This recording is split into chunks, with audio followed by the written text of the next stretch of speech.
মাত্র 4 দিন আগেই ছিল বিবাহ বার্ষিকী। ঘরে চলছিল একমাত্র সন্তানের প্রথম জন্মদিনের প্রস্তুতি। 2022 সালে উর্মি হীরার সঙ্গে সংসার শুরু করেছিলেন বুলেট বৈরাগী। 1 বছরের সন্তান, স্ত্রী, বাবা মা সব মিলিয়ে স্বপ্নে ভরা ছোট্ট একটি পরিবার ছিল তার। কিন্তু এক রাতেই সেই সুখের সংসারে নেমে আসে অন্ধকার। যে মানুষটি কাজ শেষে ঘরে ফিরছিলেন তিনি আর জীবিত ফিরলেন না, সন্তানের জন্মদিনেই ফিরলেন নিথর দেহ হয়ে। চট্টগ্রাম থেকে প্রশিক্ষণ শেষে 24 এপ্রিল শুক্রবার রাতে কুমিল্লায় ফিরছিলেন কাস্টমস কর্মকর্তা বুলেট বৈরাগী। রাত 1:25 স্ত্রীর সঙ্গে শেষবার কথা বলেন তিনি। এরপরই বন্ধ হয়ে যায় তার ফোন। উদ্বিগ্ন পরিবার সম্ভাব্য সব জায়গায় খোঁজাখুঁজি শুরু করে। স্ত্রী উর্মি ফেসবুকে স্বামীর সন্ধান চেয়ে পোস্ট দেন, বাবা থানায় জিডি করেন। কিন্তু শনিবার সকালে ঢাকা চট্টগ্রাম মহাসড়কের কোটবাড়ি এলাকায় একটি হোটেলের পাশে পাওয়া যায় তার মরদেহ। শরীরে ছিল একাধিক আঘাতের চিহ্ন।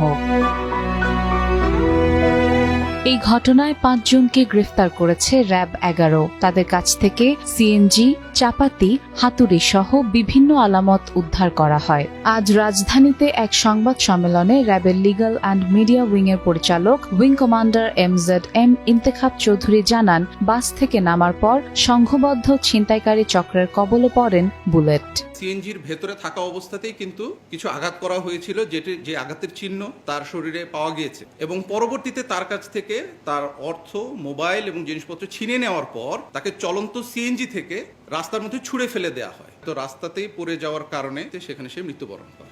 ময়নাতদন্ত শেষে বুলেটের মরদেহ নেওয়া হয় কুমিল্লা কাস্টমস কার্যালয়ে। সেখানে প্রিয় সহকর্মীকে শেষবারের মতো দেখতে ভিড় করেন সহকর্মীরা। তবে সবচেয়ে হৃদয় বিদারক দৃশ্য ছিল তার পরিবারের কান্না। স্ত্রী উর্মি অ্যাম্বুলেন্সের কাঁচ ধরে বারবার আহাজারি করছিলেন।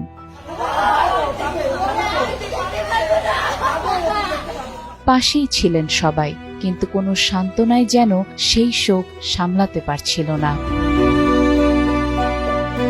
পরে মরদেহ নেওয়া হয় গ্রামের বাড়ি গোপালগঞ্জের টুঙ্গিপাড়ায়। ধর্মীয় রীতি মেনে শেষকৃত্য সম্পন্ন হয় সেখানে। অভাবের সংসারে জমিজমা বিক্রি করে একমাত্র সন্তানকে মানুষ করেছিলেন বুলেটের বাবা মা। জগন্নাথ বিশ্ববিদ্যালয় থেকে পড়াশোনা শেষ করে প্রথমে খাদ্য অধিদপ্তরে এবং পরে 41তম BCS নন ক্যাডার হিসেবে রাজস্ব বিভাগে যোগ দেন তিনি।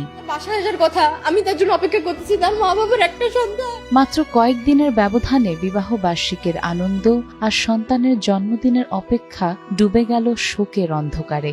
স্ত্রী হারালেন জীবন সঙ্গী, বাবা মা হারালেন তাদের শেষ সম্বল, আর ছোট্ট শিশু হারালো তার মাথার ওপরের সবচেয়ে নির্ভরতার ছায়া।